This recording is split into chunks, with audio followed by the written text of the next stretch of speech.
Le tableau montre Louis XIV et sa famille d'un peintre inconnu. Ils se retrouvent dans une salle à Versailles.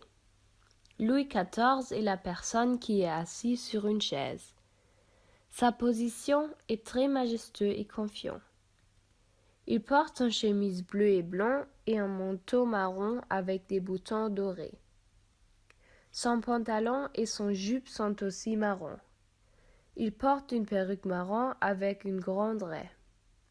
La petite fille à côté de Louis XIV porte une robe longue dorée. Elle a un ballon dans sa main droite pour le chien. Elle tend son bras au roi qui est son père. Avant elle, il y a un petit chien qui est noir et blanc. Sa mère, Marie-Thérèse, retient la fille avec une corde. La reine porte une longue robe noire avec des dentelles blanches. Ses épaules sont exemptes. Sur sa tête, elle porte un voile noir. Derrière Louis XIV, il se trouve son fils qui est debout. Il porte une perruque comme son père, mais en blonde. Il montre sa poitrine fière. Sa position est sublime. Il porte une chemise blanche et un manteau bleu avec des ornements d'or. Plus à droite, il y a le deuxième fils de Louis, qui garde un pantalon de marche. Il porte une robe rouge avec une deuxième robe marron et une chemise blanche. Ses cheveux sont de la même couleur que les cheveux de son père.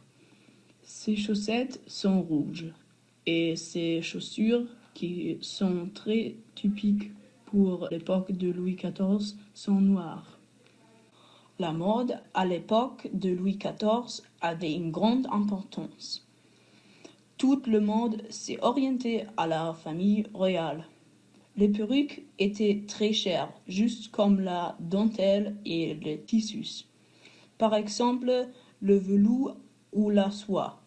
Pour les richesses citoyens et la noblesse, les vêtements multicolores et fantaisistes étaient très chics.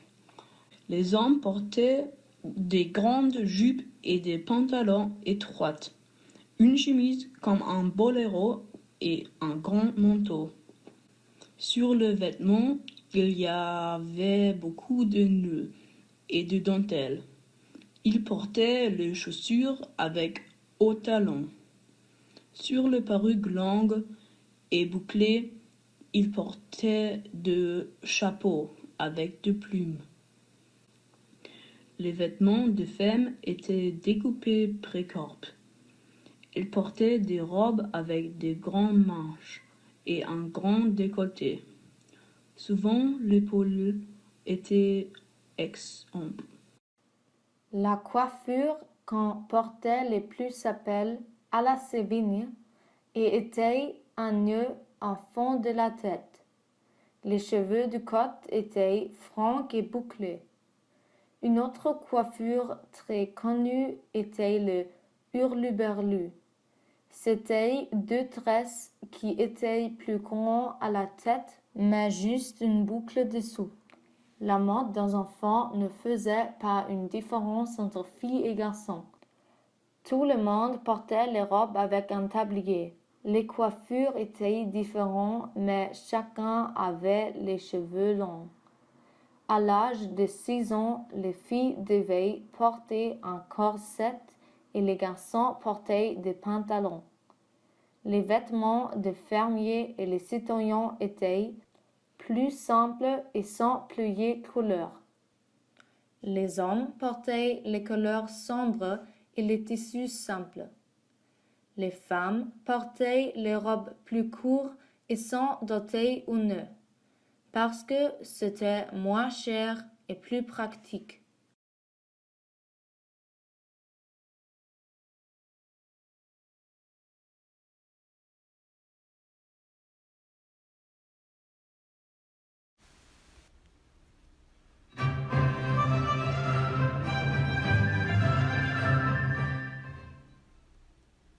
Lully.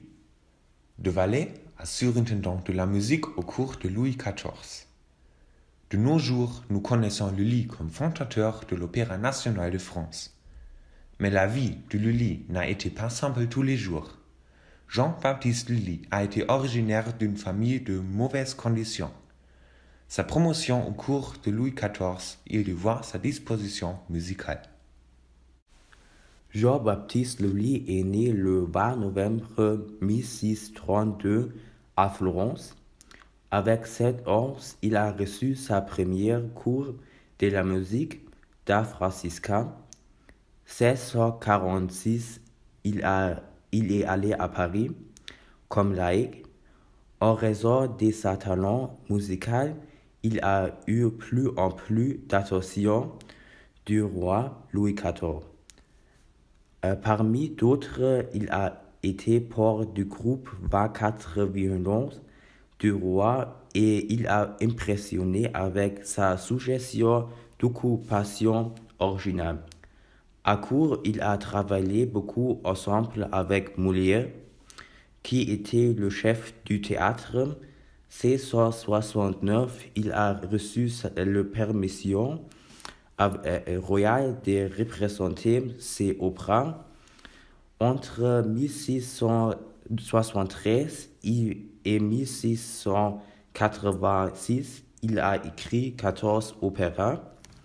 Souvent, il a travaillé tandem avec le poète Philippe Quinault.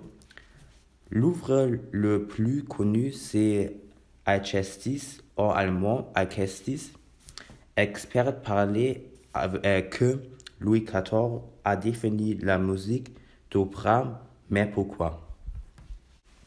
Spécial pour la musique de Lully est un détail intéressant. Chaque syllabe est combinée avec une note. En plus, Lully a fondé un nouveau genre, la tragédie lyrique. Typiquement pour la tragédie lyrique sont les mélodies tristes et mélancoliques. En général, il y a 3 points qui caractérisent la musique de Lully. Tous les opéras de Lully ont 5 actes. Autres opéras plus connus, comme Don Giovanni, ont 2 à 3 actes. Au surplus, il a employé beaucoup de corps. Pour cette raison, la musique de Lully ressent très puissante, comme Louis XIV a été. Dernier, il a écrit beaucoup de ballets mouvements, parce que Louis XIV a adoré le danse. Le 22 mars 1687, il est mort. À cette époque, le bateau était très grand. Dans une performance, il a enfoncé sa bateau dans sa paix. Il est tombé malade d'un empoisonnement du sang. Après 3 semaines, il est mort.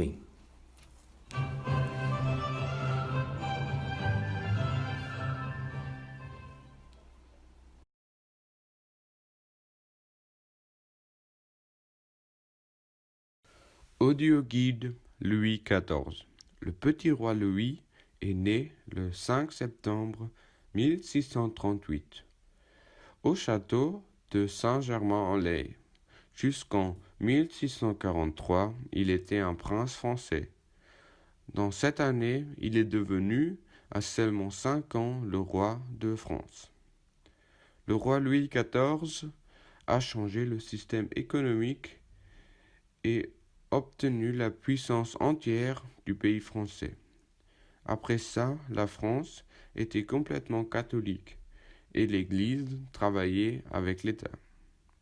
Sa phrase la plus connue est « L'État, c'est moi ». Traduit, cela veut dire « Der Staat bin ich ». Le roi Louis avait aussi le nom « le roi Soleil » ou Louis le Grand. Louis XIV était aussi un des monarques qui a gouverné son pays le plus longtemps. Le régime de Louis XIV a duré 72 ans. L'acte le plus connu de Louis XIV est la construction du château de Versailles, où il a aussi vécu avec sa famille et où il est aussi mort le 1er septembre 1715. Il a aussi gagné plein de guerres et tous les pays européens avaient peur de lui. Il a aussi commencé à changer le système économique avec le mercantilisme. Le plus connu sur le roi Louis et qu'il était un monarque cruel. Le roi aimait la danse, le théâtre, la musique et les jeux de chance. C'est pourquoi il organisait plein de pièces de théâtre, des bals ou des concerts à Versailles. Le roi Louis était aussi la raison de la Révolution française. Même s'il a agrandi la France avec la guerre, le peuple français n'avait pas une très belle vie avec lui comme roi. C'est la raison pour laquelle les Français ont commencé la Révolution française.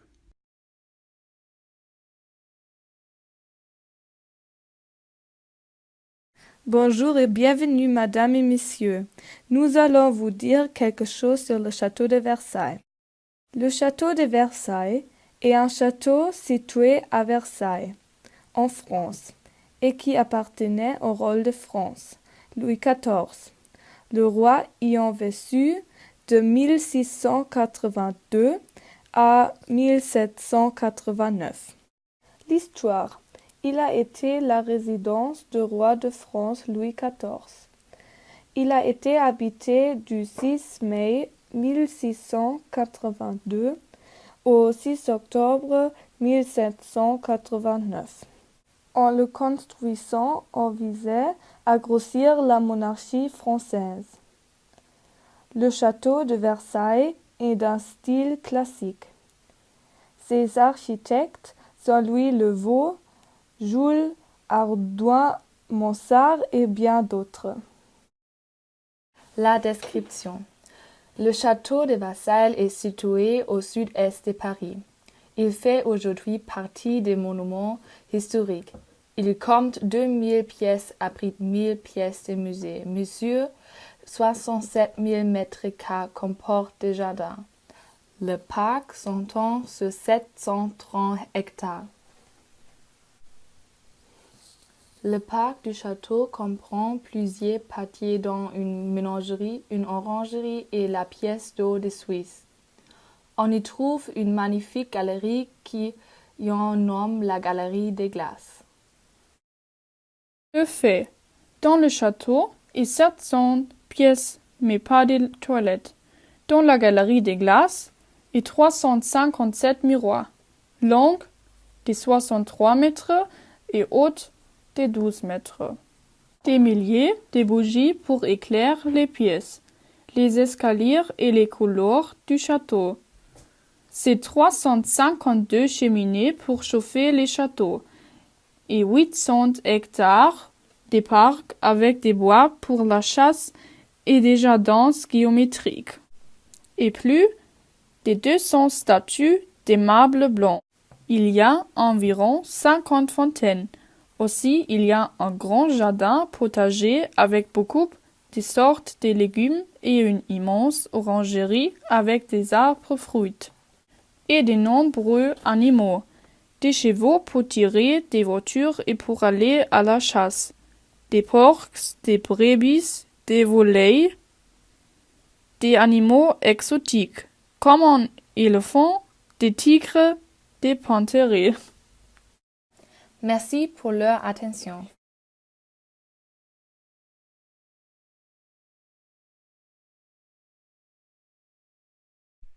Le château de Versailles est un palais énorme situé au sud-est de Paris.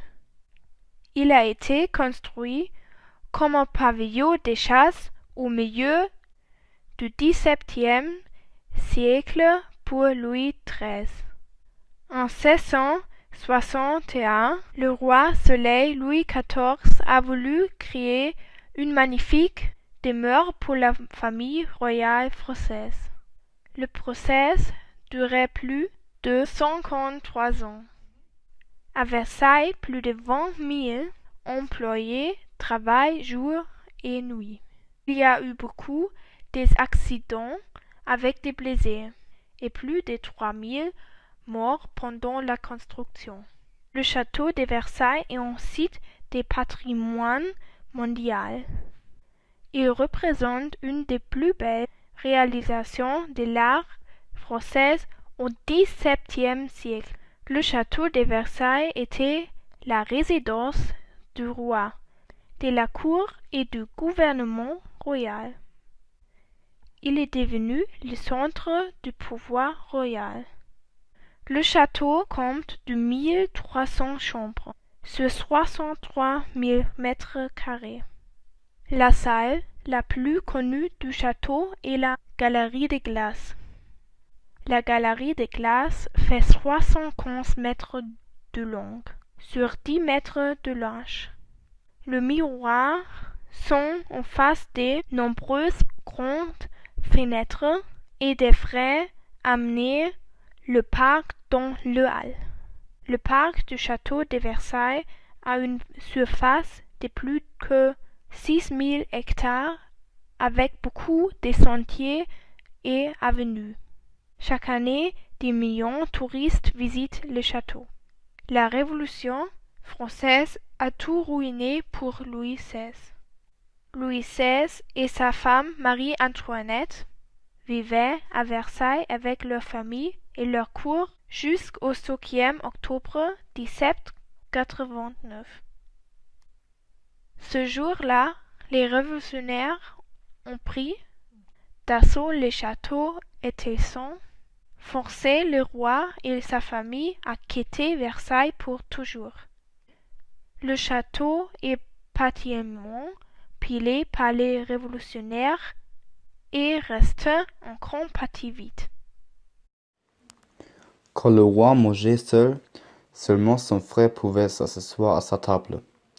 Toujours, les employés inférieurs recevaient les restes de la nourriture du roi. Le roi était également très gaspilleux en matière d'eau. Il agrandit le château Versailles et il paye 70 millions pour le livre. Il a souvent poué dans le château, parce qu'il n'y avait pas beaucoup de toilettes dans le château.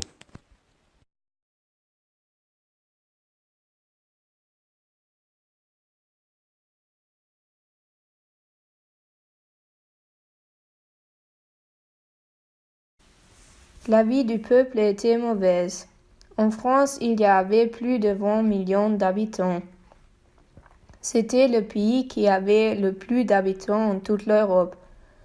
Paris avait plus de 500 000 habitants, dont 40 000 étaient des mendiants. La vie à Paris était très dangereuse parce qu'en 1642, les rues étaient très mal éclairées. On courait le risque d'être attaqué car il y existait 342 assassins dans la ville.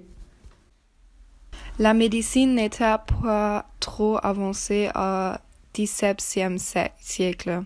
La peste était la maladie la plus mortelle. Un enfant sur 2 mourait avant l'âge d'un an. Seulement un enfant sur 4 atteignait l'âge de 20 ans. La peste a causé en Europe plus de 25 millions de morts. Le peuple était pauvre et devait payer beaucoup d'impôts. Quand les récoltes étaient mauvaises, des milliers de personnes mouraient de faim. Louis XIV a mené plusieurs guerres.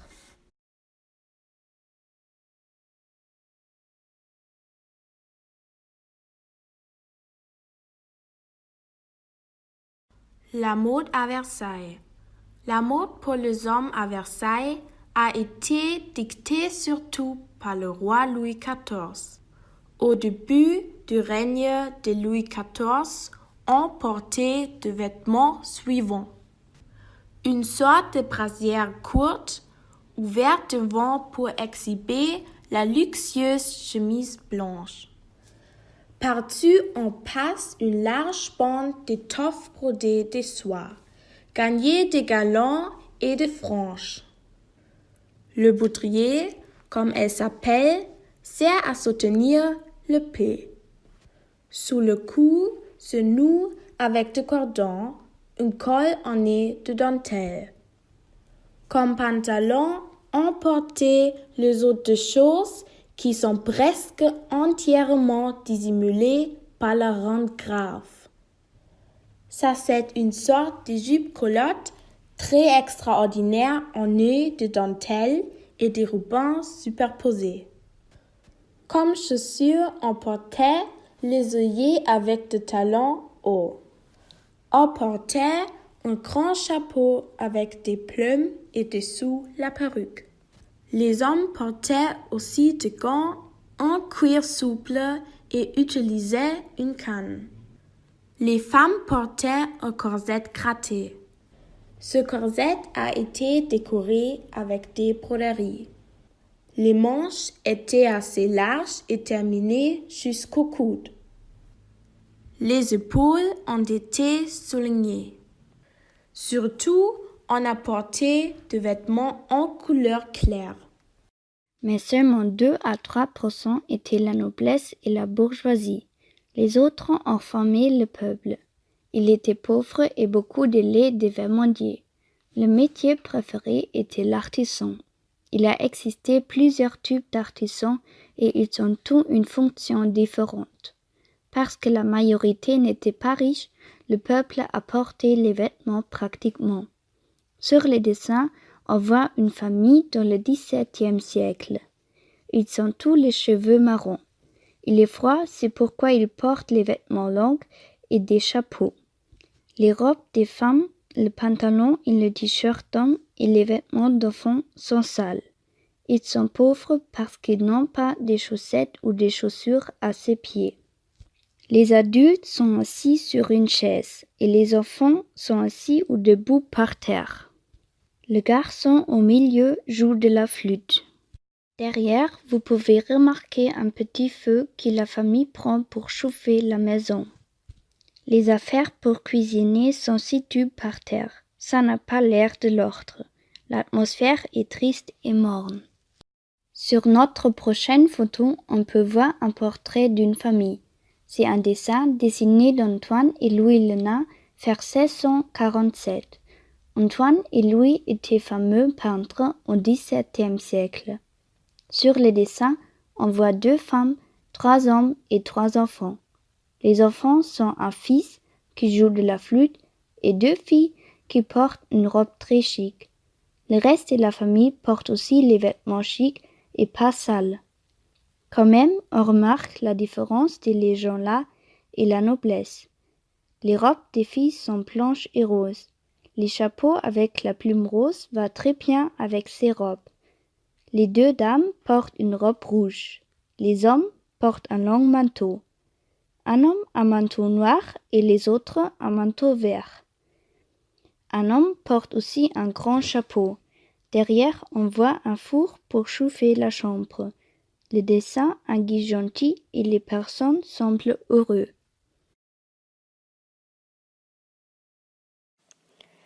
Les conditions de vie à l'époque de Louis XIV étaient catastrophiques.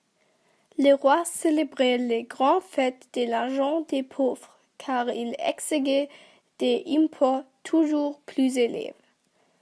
Les conditions de vie s'en sont trouvées encore aggravées et les travailleurs n'avaient plus d'argent. En raison d'un hiver très froid, il restait peu de nourriture dans les pays. La situation des travailleurs s'est trouvée aggravée et ils n'ont pas eu l'occasion de mener une vie sûre à nouveau. Les gains étaient divisés en 3 classes. La première couche était l'Église, la deuxième la noblesse et la troisième les ouvriers. Les troisièmes n'avaient pratiquement aucun droit et devaient faire tout ce que le roi voulait et payer comme seul impôt. Les femmes des troisième classe n'avaient pas de droit. Elles n'avaient pas accès à l'éducation, pourquoi la plupart ne savaient pas lire et écrire. Elles s'occupaient des enfants et de la maison. Avec le régime totalitaire, les vies n'étaient pas faciles. Pendant l'absolutisme, il y avait un système pour la société. Il y avait un total de 3 stands différents. Des premiers états, le clergé se composait de tout le clergé de l'Église, comme les évêques, les prêtres ou les moines.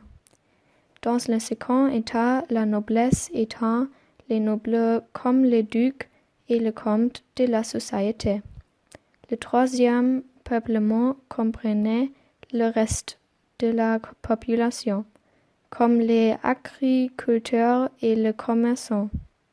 Les deux catégories supérieures profitaient de nombreux avantages. Ils n'avaient pas à payer d'impôts, avaient leurs propres tribunaux d'État et pouvaient même exiger des impôts de la population. Et raison de ce prélèvement et de impôts,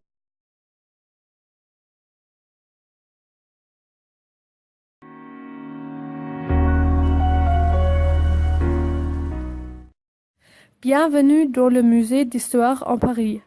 Vous serez apprendre quelque chose sur la musique et le théâtre à Versailles. Amusez-vous à la tour. À Versailles, il y a toujours la musique. Louis XIV a eu un propre orchestre. Cet orchestre s'appelait les 24 violons du roi. Ils ont joué la musique de Lully. Lully était un compositeur d'origine italienne. Jean-Baptiste Lully est né un 28 novembre en 1632 à Florence et il est mort en 22 mars en 1687 à Paris. Il était un compositeur, danseur et violoniste. Il a passé son enfance à la Toscane. Lully a fait un apprentissage comme musicien en Italie, mais il a percé en France comme un compositeur avec la chanson Amour malade. Depuis en 1661, Lully est français. Il a composé la nouvelle musique baroque pour le roi Louis XIV. Le jeune Louis XIV a adoré la musique de Lully très beaucoup, et il a invité Lully pour être compositeur de la musique instrumentale au cours. À Versailles, la musique a accompagné les journées du roi et les spectacles, la danse, les bals et le théâtre. Une pièce de théâtre très célèbre est par exemple Le bourgeois gentilhomme de Molière. Molière a été seulement un pseudonyme. Il a pris son pseudonyme quand il a commencé à écrire des pièces de théâtre et à jouer. Il s'est appelé Jean-Baptiste Poquelin et né à 14 janvier 1622 à Paris et mort le 17 février 1673 aussi à Paris. Son père était un valet de Louis XIV. Molière a fait des études de droit, mais il a préféré le théâtre. Alors, il est un acteur, directeur de théâtre et dramaturge. Il a joué au cours de Louis XIV, mais il n'était pas riche. Un jour, Molière a quitté Paris parce qu'il avait des problèmes d'argent. Il a travaillé beaucoup et il est revenu à Paris. Il a eu beaucoup de succès avec son pièce Les Précisseuses ridicules. Jusqu'aujourd'hui, Molière est encore bien connu par exemple avec la pièce Le Malade imaginaire. Il a joué Le Malade imaginaire lui-même. Il est mort au 4e spectacle du pièce Le Malade imaginaire. Au lever du roi, à la messe du matin, au retour de la chasse, au souper du roi et pendant les soirées et les bals de la cour, la musique est jouée. La musique accompagnait les journées au cours.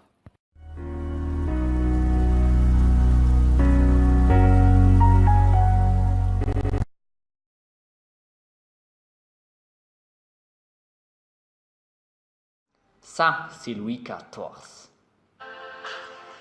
Il est le roi de la France et très ambitieux. Oh. Il est né le 5 septembre 1638 à Saint-Germain-en-Laye, en France. Pour montrer sa puissance, il entreprend des grandes constructions. Pour cela, il habite à Versailles. C'est le grand château à côté de Paris. Il est très riche.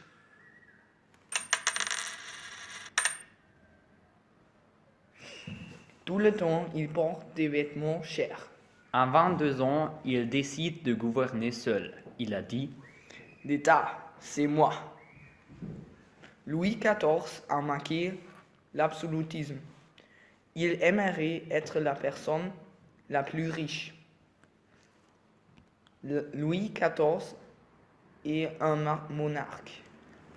Souvent, il a une canne, parce qu'on voit souverain. Dans le fond, on voit la chambre à coucher du roi. Le roi est très content, car il augmentait les impôts de nouveau. Il met une perruque noire et il a une taille moyenne.